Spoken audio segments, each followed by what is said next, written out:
ағылшынша оңай сөйлемдерді құрап үйренгің келеді ме? Онда бұл видеоны толықтай соңына дейін қара. Бүгін мен саған to be қосымшасын қалай қолдану керектігін көмектесетін боламын.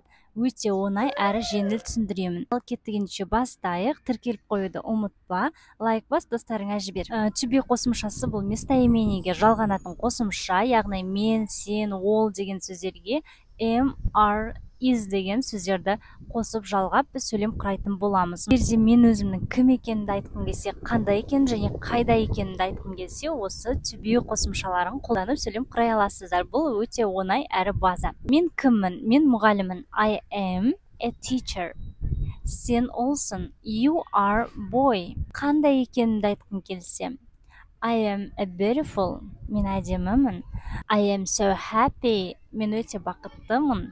You are young деген сөздерді мысал ретінде айттым. Енді қайда екенімді айтқан кезде I am at the airport. Мен аэропорттамын, иә? Осы сияқты сөздерді мысал келтіріңіз және де біреу туралы кім екенін, қайда екенін, қандай екенін айтқыңыз келсе, тоже to be қосымшасын қолданып сөйлем құрайсыз. Үшінші жақтағы адам оның кім екенін айтқымыз келсе, ол менің күйеуім деп айтайық.